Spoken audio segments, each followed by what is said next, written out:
Honestly, I once believed I had no imagination or the ability to imagine or create new ideas during my long-term imprisonment. Somehow I allowed the excuse to enter and control my mind, limiting the work I always dreamed and imagined myself doing. Yeah, imagine how brightly that light exploded inside my head, revealing all the nooks and crevices and crannies, all fenced off with yellow cautionary tape that had been lovingly and protectively put in place at the table. A poked out lip followed by tiny fists, tucked under each armpit, a small head sinks into a little chest. The broken spirit of being denied money to buy candy. My innocent charm became a weapon of mass destruction. I looked back to age 10. The dark, foggy nights were the best times for the fun my friends and I had, testing the scary legend of the woman at the end of the canal.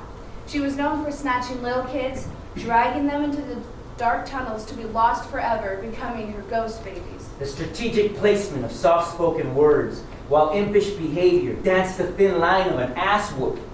My joyfulness crippled the adult world, adding to my arsenal of bribery. Tiny clenched fists navigating through a little living room furniture as a tablecloth flapped just above the carpet. My limited imagination of make-believe.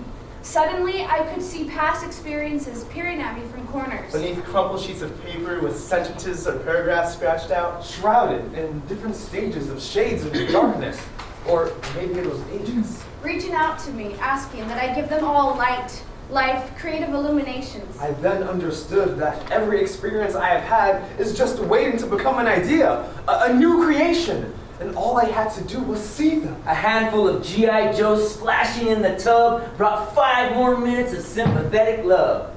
Uncorrupted eyes became crayons, while the whole world turned into a giant coloring book.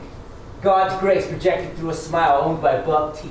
My imagination can be my experiences, my present, and even my future if I want it to be. There are no limitations to what I can imagine, regardless of where I am. I realize now that imagination is kind of like that saying, if you build it, they will come. But I like to think of it in this way. If you can imagine it, they will live it. I am despair, found in the great depths of the human soul. I am a wreath of thorns upon the saints. Every human heart flees for me, yet we will meet. I am not my own creator. I perceive from the room from that first breath of life. I was there following Eve's first bite of the forbidden fruit and the arrogance of Cain when the blood of Abel cried to the heavens.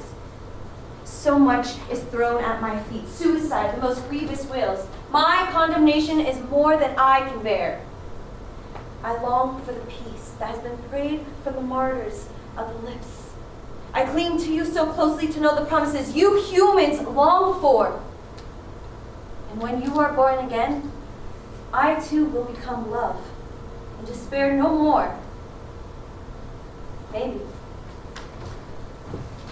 I am hope. Just look at that zebra. He's the ancestor of the wild ass, which is now extinct.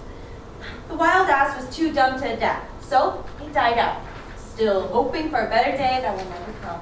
But they never gave up hope. Hope will always reign supreme. Ugh, you just don't get it. The zebra is just as dumb as its cousin. Can't do tricks, won't pull the plow. The beautifully striped zebra hangs out doing nothing and lives off the fat of the land because it's loved by all. The dumb zebra changed its perceptions of life and put on stripes to stay alive. So you're saying I should put on some stripes so I'll be liked and live longer? I can do that. Everyone will love me. I will be the greatest of all. But first, let me see what the stripes look like. I don't want them to clash with my dreams and experience. Those are some of my best friends. Silly girl. The stripes are camouflage, which really don't mean much, but How did the dumb zebra get them, After seeing his folks die, he became desperate, and facing adversity and fear, he developed stripes. In my lime green and fluorescent purple stripes, even dreams and experience will envy me. Your pride and conceit have shielded you from the doubt, giving you a false sense of the world, just like those fake stripes the zebra wears.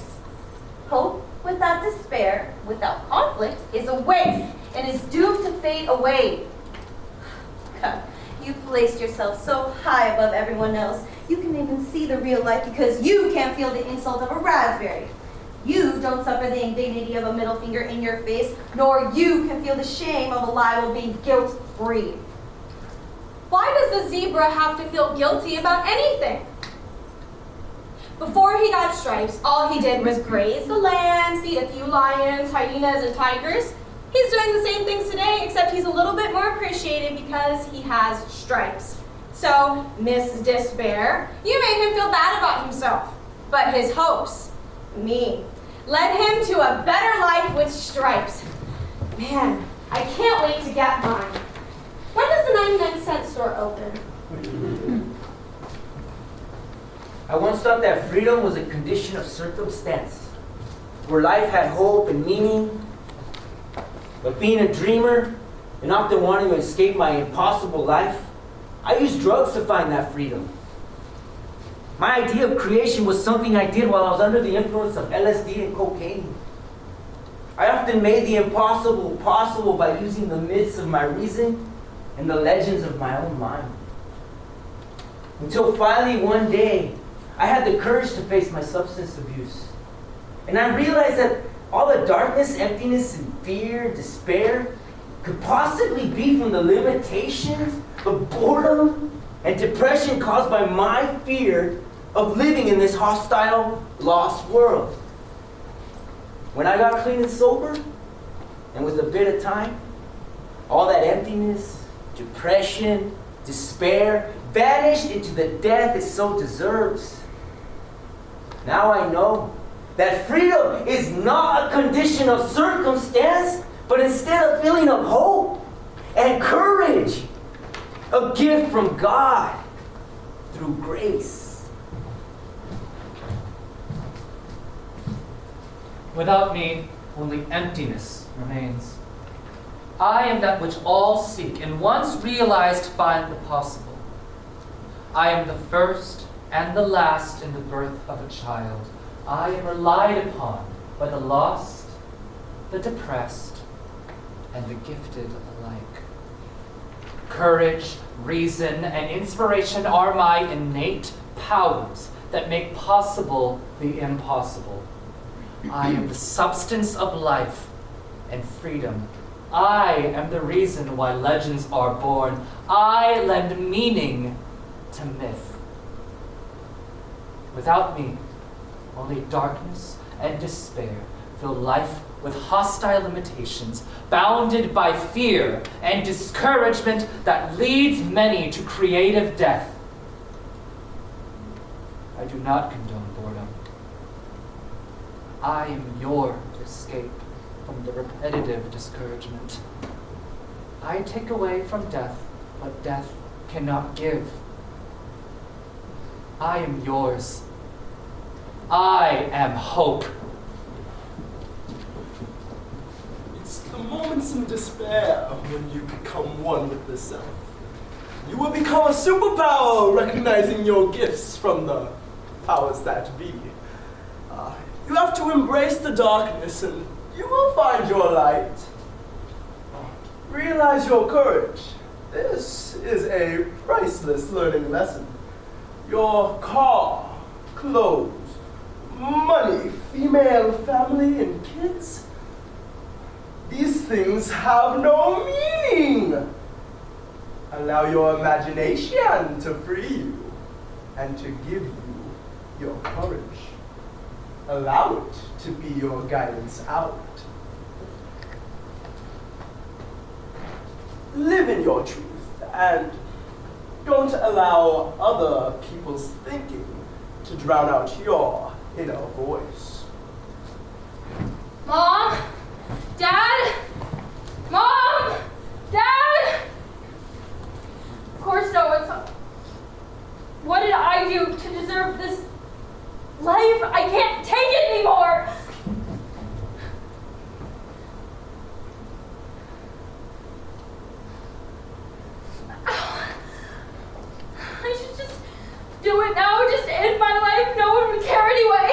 not the answer. And in your life, cut in on yourself and you know it. Then what is, huh? It's not my fault that I'm smart or my parents don't care. I wish I was never born or was just dumb. No, you don't. Being intelligent isn't a curse. It's exactly what it is, a beautiful blessing. And you need to embrace it. Use it to your advantage and stop this foolishness. What about the bullying, huh? It won't stop, and I can't take it anymore. The kids at school constantly tease me. Ignore them like you've been doing. It's the best course of action. Don't give people power over you. It's hard when you're being tormented every single day. Life is hard. Suicide is easy. And cowardly and selfish and stupid. I get it. But at least I won't be a burden to my family any longer. To no one. You don't even know if you are. Because you never ask. But they're never here to talk to anyway. Never. So how can I ask them? Dad's always working and Mom... Well, hell, I don't know what Mom does all day. But she's never here either. What? Mom! Dad! See? Never here. Sweetheart, what's up? Are you having a nightmare? Mom? Oh my God, I wanted to commit suicide because I thought you and Dad didn't care about me and I was being bullied at school because I'm too smart. I wanted to pay you and Dad back. Oh, okay, it's okay, baby. Just calm down. I'm here now. Your father and I love you very much. I'm sorry if I made you feel that way. Oh, God. Me and your dad are having marital problems, but that does not mean that we don't care about you. And I know I've been distant lately, only because I didn't want to trouble you with my problems. But I'm here for you always. All you have to do is talk to me. I've tried. Listen to me, sweetheart. Very few people go through life without some very hurtful disappointments. Disappointments can easily make us bitter, but we learn from them. They can also make us better than we... Mom, it hurts when you and Dad don't. Sweetheart, I know how you feel now. At times, the hurts are so intense that we wonder will they ever go away. I can't promise you that you'll never hurt in life. But I want you to know that every single hurt of yours is a concern for me and your father. And we're always here for you. We love you. Mom, thank you. Love you too. Now, let's go and do some girly stuff to make you feel better, and you can tell me all about school and those bullies. Well, there's this girl at school. Her name is Sally Richmond, the most popular girl at school. And the other day,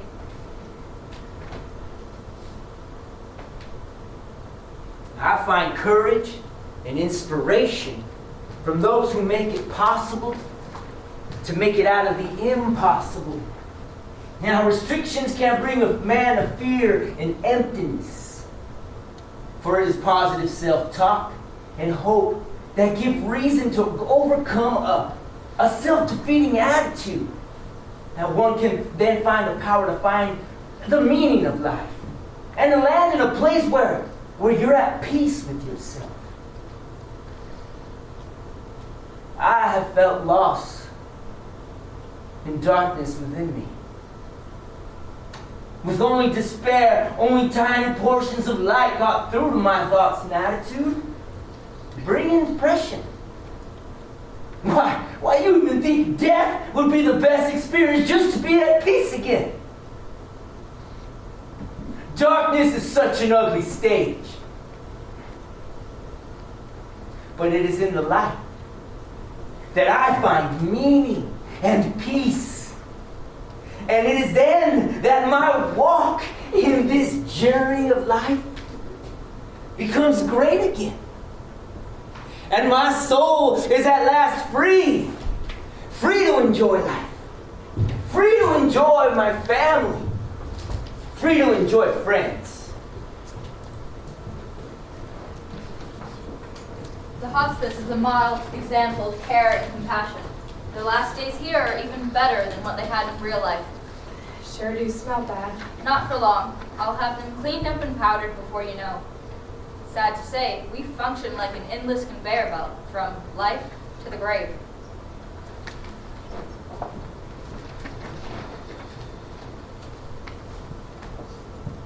It has to be that one particular sunset. The one with the pink and blue pastels smeared in the clouds. Only then does it arrive to carry me away. What's that you say, Jesus? Have you forgotten? The sun was setting between San Diego and Tijuana. Yes, we all know your family is there, and you promised that if you get well, you'll buy a new door for the church. Look, I'm telling you, it was as real as all of us here talking today. My little niece, the one I call Goldilocks, she had hold of my wrist and wouldn't let go. It broke my wretched heart. She said it was going to be her birthday party. She said, "Please stay, Uncle Louie." I was in the church. I could still smell the incense burning. My head was still moist with holy water. And I was staring up at the bloodied and beat up Christ that we Latinos love so much. And I thought, how could someone like me be named after you? And I had tears in my eyes. And right then and there, I swore that I'd return to the Estados Unidos and earn enough money to replace that beat up door. You should have stayed, man. You got away clean. I swear on my mother's grave I was innocent. Go on, Gus. Finish what you were saying.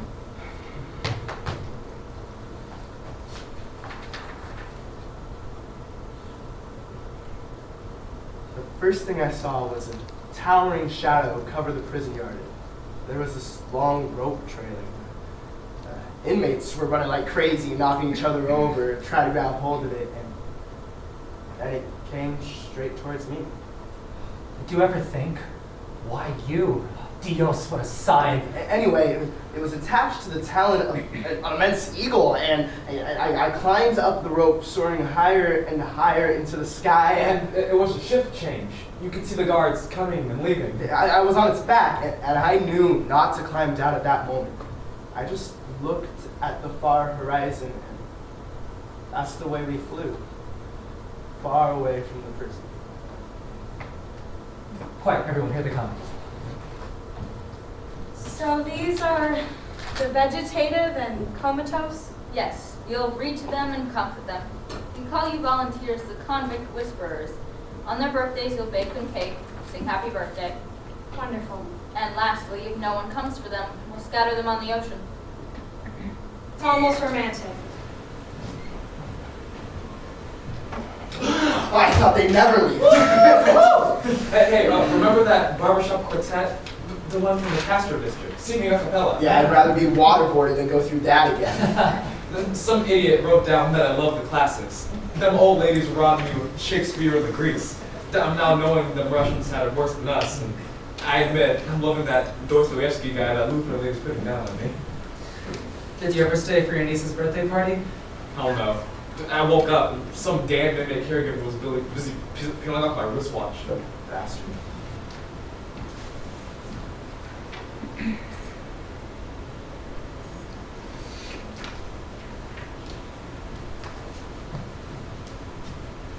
You've been blinking your eyes like crazy. You're the last one left. Right now, Jesus and Louie are trying to explain why their fingers are stained with ink. That's the way we send them. After one last picture in print, one night in the morgue to make sure, before we remove the leg chains. It won't be long before you're gone. Your bed will be filled again.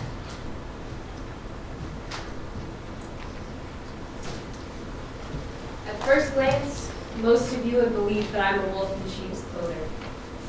On the contrary, my wool is just dirty, stained with an internal outcry for normality that always seems to fall upon deaf ears. I am a ghost amongst the living, a shadow behind the spotlight, a reflection in this world in which no one chooses to gaze. Underneath my wounds are cut so deep from the teeth of reality that as I live, I die by the poison that life brings. I am the decay of charred remains that blow in the wind, a past with no future yet present with pain. I am the result of abuse and abandonment. I am the outcome of fear that fills the void of low self-esteem, insecurity, pain, resentments, and a lack of self-worth. I am a wish that will never be heard. A sheep, just like you all. Yet you will never know, because all you will see is the dirt on my wool. All I had to follow was the tragic shadow of the men who preceded me. Even in this prison cell, I'm still shackled to the ghost of you. My greatest fear is that you would follow my footsteps and know what I've known. Yet now that I've become you, my love for your image has turned to hate. And you see me in the mirror. Oh, but there's still time to become all that I hoped you'd be. I have found the traces of you that you left in these forgotten places. I said if I had lived, you would not know this rite of passage, this baptism of sorrow. In each handwritten name, signed in the library books you checked out, I read your messages to me, book by book. You would give me the miracle of rest. If you would lose those shackles of poverty and ignorance, and immerse through these prison gates in my place. Why are you speaking to me? Why now? Why have you come back? All my life it was the elephants in the room. It was their collective memory of you, your strength that they longed for. After the candles were blown out, there was the silent awe when the birthday card you sent from prison was handed to me. It was as if a seat had been set aside for your arrival. How many years was that? 7. Stop! Stop! Don't say anything. Your memory has said enough. I hated you more than I loved you, but I loved you nonetheless. Wait, for God's sake, don't send me back yet. Not yet, please. Every Father's Day, I'd see those cards displayed in the stores. I'd find myself debating whether or not to send you a card. Why would a son have to even think if his father warranted that 85-cent card? If there was a song to fit you, it was Papa Was a Rolling Stone, because all you left us was alone! And then I knew I'd probably done no better, considering all he was up against in your day. You really messed me up. And if I was a father, I'd sure want that stupid card. You wrote me once, saying that many men find it difficult to find words for their father, just as your father once found it difficult to find words for you. And you said many prisons have been built from this loss of communication between a father and a son. They're calling me back, son. You should have said goodbye. Instead, you kept me waiting. I can't follow you any further back. I have to find my own way now.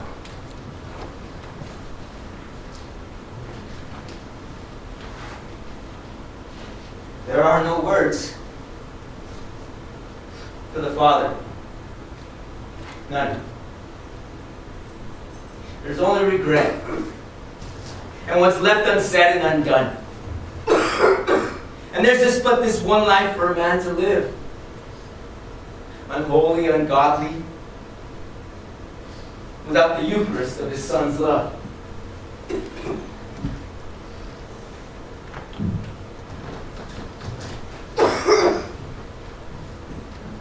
In the beginning, I was a void, without form or substance, neither here nor there, an abyss. Darkness was on my deep face. The spirit of thought was hovering and forming. An explosion of light filled the darkness, and darkness was no more.